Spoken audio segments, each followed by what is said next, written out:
Hey guys, it's James from Poseidon Gaming, hope you're well. I know it's been a few days since we shot the Resident Evil gameplay reaction video, hope you enjoyed that. Got a few comments and some good likes, so that's fantastic.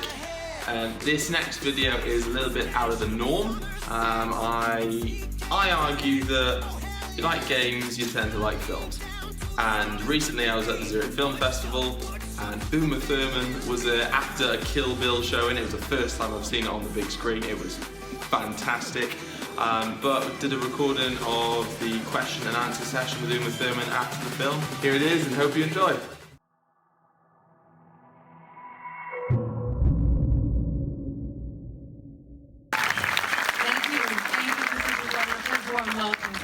The great thing is that they're talking about, every time they say something about the Swiss or the Austrians or the Germans, they say they're very reserved. But look, standing ovations the minute that you walked in.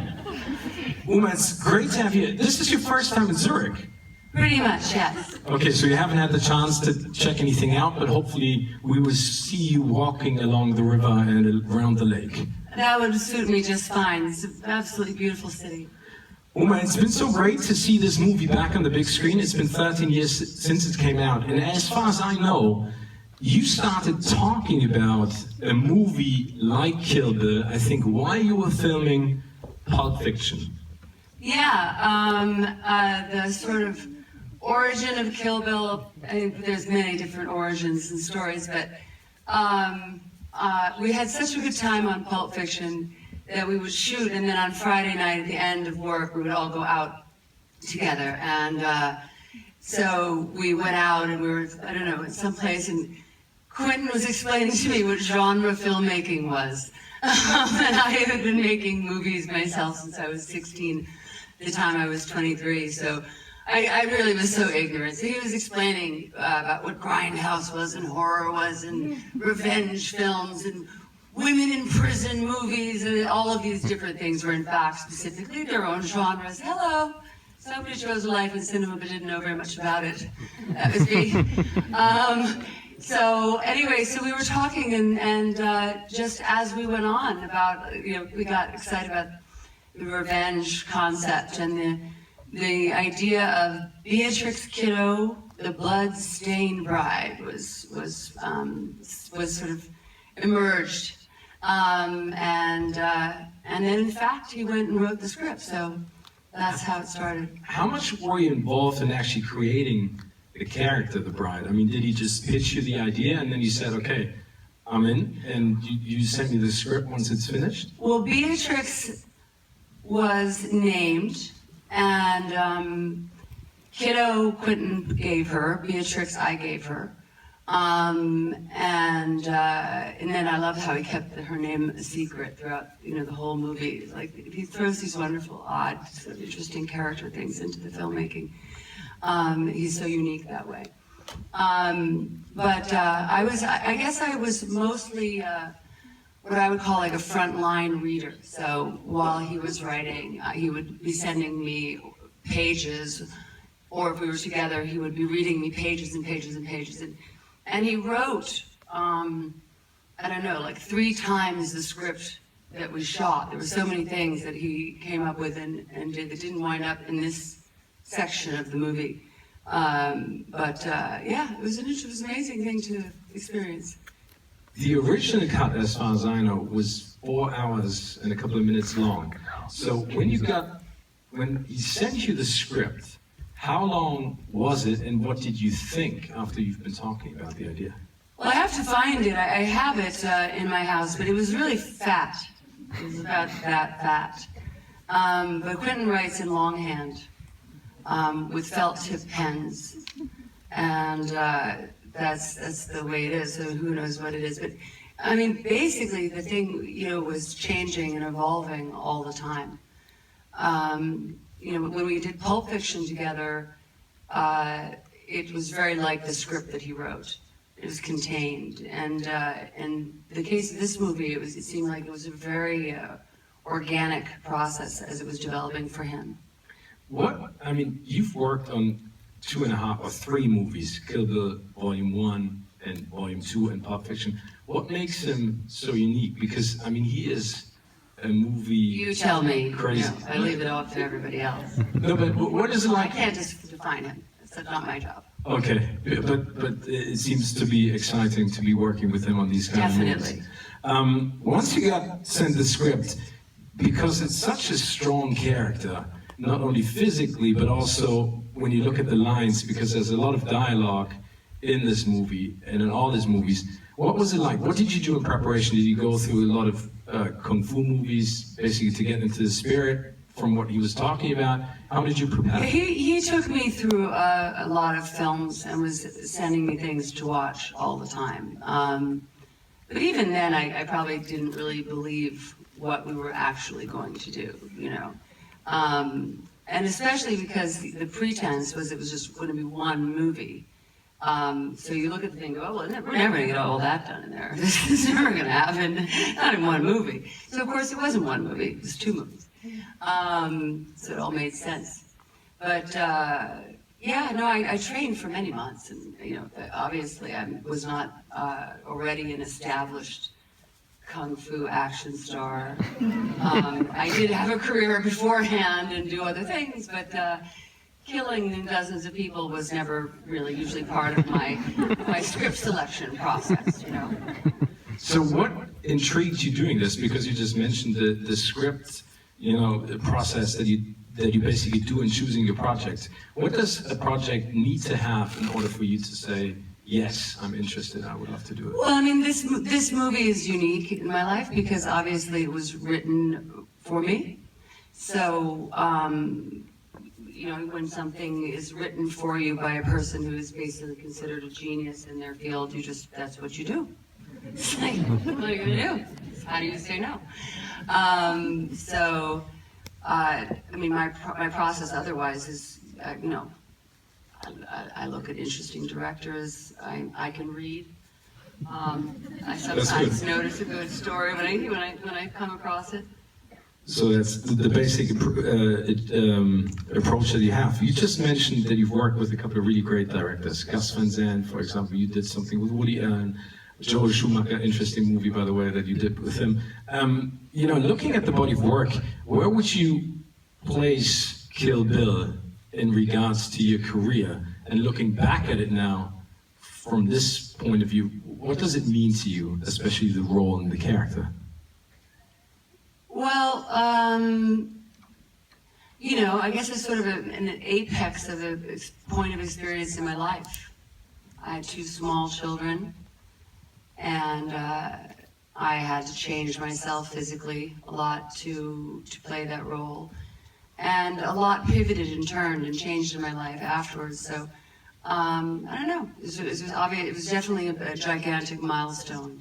And I'm proud of it, and I mostly, as far as like the after effect of a movie, there have been a couple of other things I've done that I've noticed this, but Kill Bill in particular has specifically women would come up to me and say that movie made them feel so much more powerful about themselves and made them feel like defended in a way, but like from the inside out. Not the damsel being saved, but you know, the self-savior. If that's been the case, to make even one other person feel that, then it was worthwhile. Do you have the feeling that this has changed in the movie world regarding strong women in movies?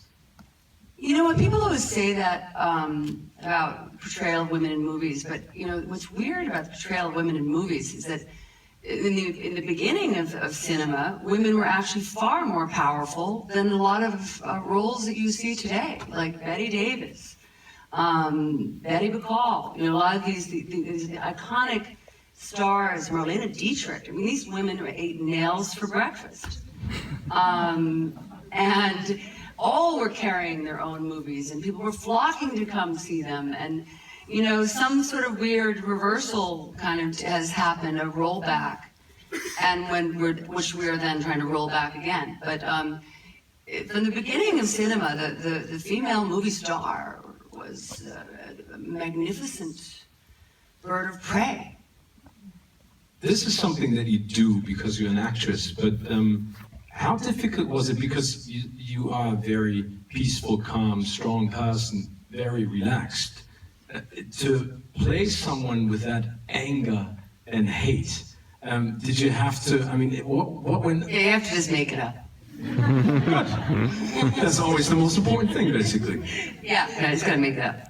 The other thing is that if you look at actors and actresses nowadays, I mean, there has been the story about Jared Leto being the Joker and staying in character throughout the whole shoot. How difficult I is don't know it? how those people do that kind of thing. Okay, but was it easy You can't to... go home and nurse your baby and like be filled with hate. You know? That would be kind of scary. But how difficult or easy was it to leave that character behind, especially being involved as much as you have been? Well, look, luckily for me, I'm a channel. Things pass through me. You know, that's about it. That's very good, because otherwise it would be awful. It would. It's terrible. You've been in a great TV series called Slap, and you've done some TV work. How would you differentiate between, movies and television, especially now with things like Netflix, Amazon Prime? I mean, there's so much going on. How important is it for you as an actress to be able to work on both sides?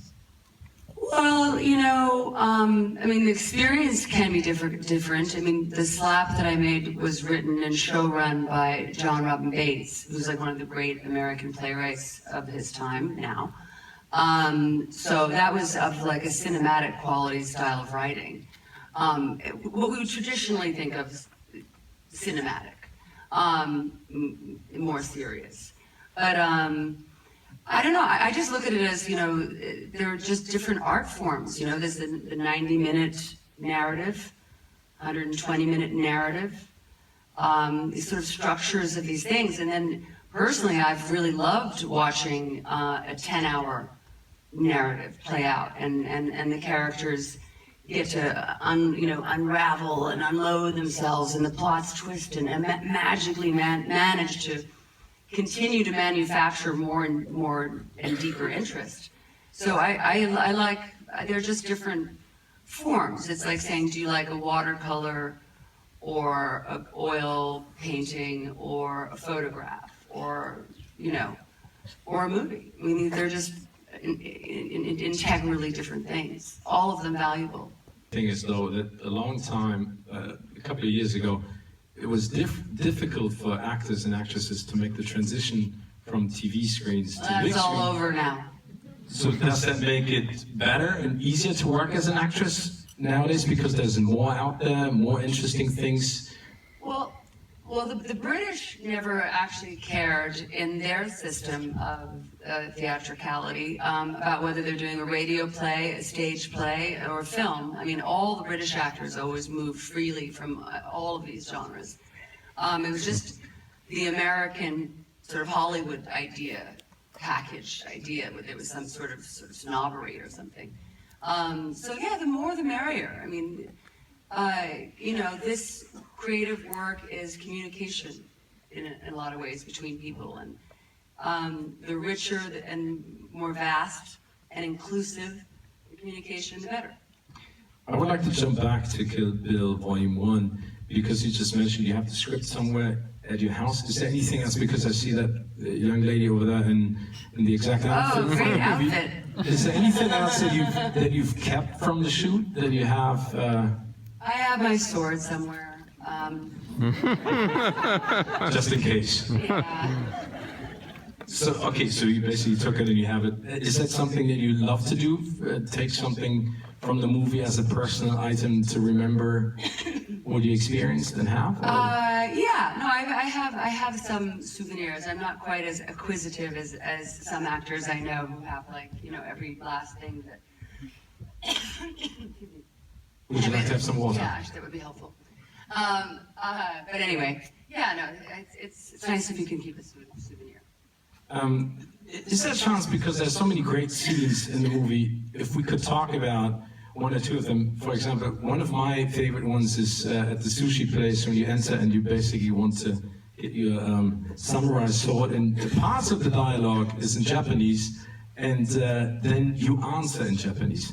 What was it? I mean, what was it like to shoot that scene? Was it something that did you know what the dialogue was about, and or were you in there to sort of experience what it would be like, and then you jumped into the scene? No, I part of my whole training was I was studying Japanese to do the language part, and to speak the lines like a person, an American who was speaking Japanese, obviously not going to fool anybody from Japan.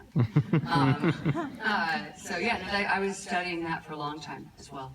So tell us, because it looks like a theater play, this sequence. You know, the way it was shot, you know, with the actors. What was it like? I mean, was it very intimate? Was it very?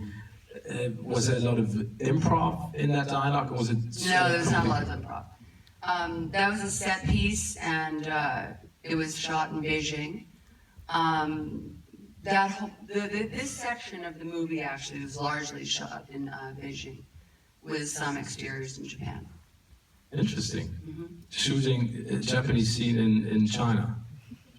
Well, yes. Okay. What is coming up, Uma? Because we've been talking about it, that you have that you're open for TV and movies and anything that comes up. Yeah, so I'm going to go do a friend of mine's new series for Bravo, which has a working title of my so-called wife, but I think it's going to change. And that I'm excited about. Actually, next week I'm going to go start that. And I have a film that I finished shooting called The Brits, which is going to come out soon. And I'm sort of considering doing another one. You've bought the rights to a book by a German author? No, that's a mistake. That's a mistake, okay. But would it be interesting for you to do more behind the camera as well? Absolutely. It's just a matter of making more time. If only we could make time, it would be the most precious thing, of course. Yeah, no, I absolutely intend to develop more. Last but not least, how would you describe Kill Bill Volume 1 and Kill Bill Volume 2 to someone who hasn't seen it? I mean, look at how many people have shown up today to see it again. Well, I mean, there's nothing like it. It's a totally unique action movie about a very angry woman. You know, it's a revenge genre piece. Thank you. Thank you very much, Uma Thurman, for coming to Thank you. Zurich. Have a great time and enjoy the rest of your stay. Thank you so much. Thanks. Hey guys, I hope you enjoyed that video. So if you enjoyed it, please like, subscribe, comment, all the usual crap. Next video is going to be about the Chapter 2 release of the Telltale series Batman one. It's fucking awesome. It's much better than the first chapter, which was great anyway. But yeah, you can find my review of it here. Card will pop up. And yeah, we'll see you soon. Poseidon Gaming signing out.